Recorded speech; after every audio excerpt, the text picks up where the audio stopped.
इस वीडियो के माध्यम से अपन न्यायाधीश की क्या भूमिका है और किस तरह निष्पक्ष सुनवाई की जाती है इसके बारे में देखने को मिलेगा। न्यायाधीश की वह हैसियत होती है जो खेलों के में अंपायर की होती है। वे निष्पक्ष भाव से और खुली अदालत में मुकदमे का संचालन करते हैं। न्यायाधीश सारे गवाहों के बयान सुनते हैं और अभियोजन पक्ष तथा बचाव पक्ष की तरफ से पेश किए गए सबूतों की जांच करते हैं। अपने सामने मौजूद बयानों व सबूतों के आधार पर कानून के अनुसार न्यायाधीश ही तय करते हैं कि आरोपी सचमुच दोषी है या नहीं। अगर आरोपी दोषी पाया जाता है तो न्यायाधीश उसे सज़ा सुनाते हैं। वह कानून में दिए गए प्रावधानों के हिसाब से दोषी व्यक्ति को जेल भेज सकते हैं या उस पर जुर्माना लगा सकते हैं या एक साथ दोनों तरह की सज़ा दे सकते हैं। निष्पक्ष सुनवाई क्या होती है? निष्पक्ष सुनवाई क्या होती है? आइए थोड़ी देर के लिए कल्पना करें कि अगर न्यायाधीश महोदय शांति का मुकदमा किसी और तरह संचालित करते तो क्या हो सकता था। अगर अदालत ने शांति को आरोप पत्र और गवाहों के बयानों की नकल न दी होती तो क्या होता। अगर न्यायाधीश किसी ऐसी जगह पर मुकदमा चलाते जहां शांति और सुशील दोनों ही नहीं जा सकते तो क्या होता।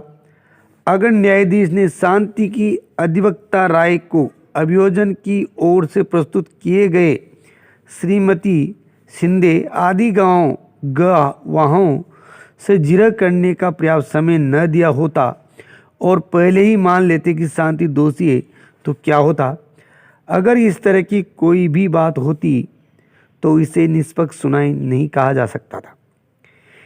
इसकी वजह यह है कि निष्पक्ष सुनवाई के लिए कई बातों का पालन करना जरूरी होता है। संविधान के अनुच्छेद 21 में जीवन के अधिकार का आश्वासन दिया गया है। इसका अर्थ यह है कि किसी भी व्यक्ति के जीवन या स्वतंत्रता को केवल एक तर्कसंगत और न्यायपूर्ण कानूनी प्रक्रिया के जरिए ही छीना जा सकता है। निष्पक्ष सुनवाई में यह सुनिश्चित किया जाता है कि संविधान के अनुच्छेद 21 का पूरी तरह पालन किया जाएगा। आप चित्रकर्ता के माध्यम से शांति के मुकदमे को वापस लौटें और एक निष्पक्ष सुनवाई के मूल तत्वों पर ध्यान दें।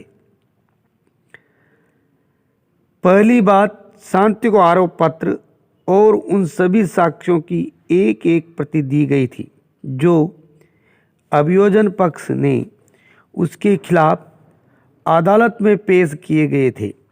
शांति पर चोरी का आरोप लगाया था जो कानूनन एक अपराध है। ये मुकदमा जनता के सामने खुली अदालत में चलाया गया। शांति का भाई सुशील अदालत की गवाहों में मौजूद था, अदालत की कार्यवाहियों में मौजूद था। मुकदमा आरोपी की उपस्थिति में चलाया गया। शांति का एक वकील ने बचाव किया। शांति की अधिवक्ता राय को अभियोजन पक्ष की ओर से पेश किए गए सारे गवाहों से जिरह करने का मौका दिया गया। अधिवक्ता राय को शांति की ओर से गवाह पेश करने का अधिकार दिया गया। हालांकि पुलिस ने शांति के खिलाफ चोरी का मामला दर्ज किया था, लेकिन न्यायाधीश ने उसे निर्दोष मानते हुए मुकदमा चलाया। अब अभियोजन पक्ष को निर्णायक रूप से सिद्ध करना था कि शांति ही दोषी है। इस मुकदमे में अभियोजन पक्ष ऐसा नहीं कर पाया। महत्वपूर्ण बात यह है कि न्यायाधीश ने अदालत के सामने पेश किए गए साक्ष्यों के आधार पर ही मुकदमे का फैसला सुनाया। न्यायाधीश ने शांति की उपस्थिति स्थिति के आधार पर बिना सोचे समझे ये फैसला नहीं लिया कि वह सचमुच चोर है।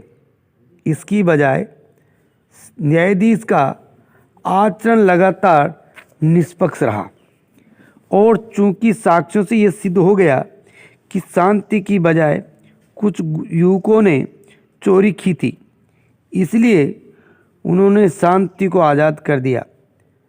शांति को इसलिए न्याय मिला क्योंकि उसे निष्पक्ष सुनवाई का मौका दिया गया था।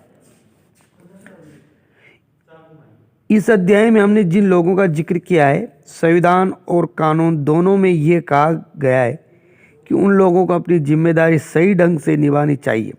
इसका मतलब यह है कि प्रत्येक नागरिक, चाहे वो विभिन्न वर्ग, जाति, धर्म और वैचारिक मान्यताओं के हो, उन्हें निष्पक्ष सुनवाई का अधिकार दिया गया है। कानून का शासन कहता है कि कानून के सामने हर कोई बराबर है। अगर प्रत्येक नागरिक को संविधान के माध्यम से निष्पक्ष सुनवाई का अधिकार न दिया जाए तो इस सिद्धांत का कोई खास मतलब नहीं रह जाएगा। धन्यवाद।